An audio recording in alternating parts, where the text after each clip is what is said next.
बहुत समय पहले की बात है।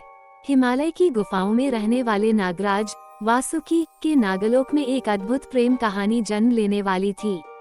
नागराज के दरबार में सभी नागों और नागिनों का आदर सम्मान किया जाता था। वहीं एक सुंदर, तेजस्वी और रहस्यमय नागिन नागन्या मंजरी रहती थी, जिसकी सुंदरता की चर्चा तीनों लोकों में थी। वो सिर्फ सुंदर ही नहीं, बल्कि अत्यंत विदुषी और शक्तिशाली भी थी। एक दिन जब नागलोक में महोत्सव का आयोजन हो रहा था, तभी एक युवक वहां आया। वह बेहद आकर्षक और प्रभावशाली था, लेकिन उसकी आंखों में एक गहरी उदासी थी। वह कोई साधारण मनुष्य नहीं था, वह राजकुमार विक्रांत था, जिसे एक श्राप के कारण नाग बनने की सजा मिली थी। दरअसल एक समय की बात है, जब राजकुमार विक्रांत ने जंगल में एक तपस्वी ऋषि की साधना को भंग कर दिया था। क्रोधित ऋषि ने उसे श्राप दिया, हे अज्ञानी, तुमने मेरी तपस्या को भंग किया है, इसलिए अगले जन्म में तुम एक नाग बनोगे और तुम्हें तब तक मुक्ति नहीं मिलेगी जब तक तुम्हें सच्चा प्रेम नहीं मिलेगा। श्राप के प्रभाव से राजकुमार विक्रांत अगले जन्म में नाग के रूप में जन्मा और नागलोक में आ गया। वहां उसकी मुलाकात नागन्या मंजरी से हुई। जैसे ही उनकी नजरें मिली, मानो समय थम गया।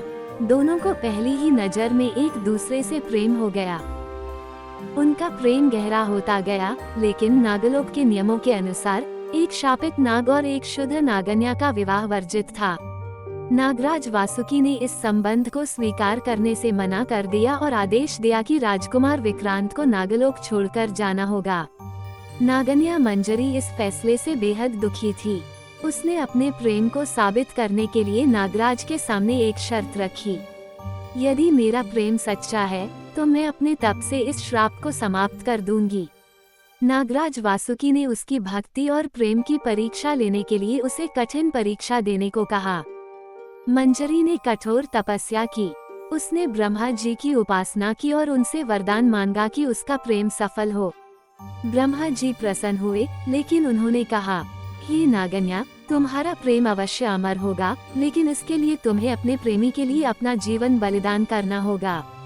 मंजरी ने बिना किसी झिझक के ये स्वीकार कर लिया। उसने अपने प्राण त्याग दिए और उसके बलिदान से विक्रांत के श्राप का अंत हो गया। वो अपने मनुष्य रूप में लौट आया, लेकिन मंजरी के बिना वह अधूरा था। उसने ब्रह्मा जी से प्रार्थना की कि उसे मंजरी का साथ दोबारा मिले।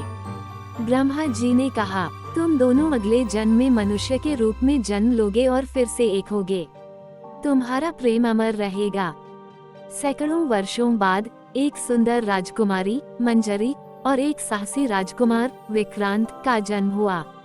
दोनों अलग अलग राज्यों में जन्मे थे, लेकिन नियति ने उन्हें फिर से मिलाया। जैसे ही उन्होंने एक दूसरे को देखा, उन्हें अपने पिछले जन्मों की स्मृतियां याद आ गईं। इस जन्म में कोई भी शक्ति उनके प्रेम को रोक नहीं सकी। दोनों का विवाह हुआ और वे सुखपूर्वक जीवन बिताने लगे। नागलोक के देवताओं ने उन्हें आशीर्वाद दिया और उनका प्रेम युगों युगों तक अमर हो गया। ये कथा हमें सिखाती है कि सच्चा प्रेम कभी नष्ट नहीं होता। चाहे कितनी भी कठिनाइयां आएं, यदि प्रेम शुद्ध और सच्चा हो, तो वह जन्मों जन्मों तक बना रहता है।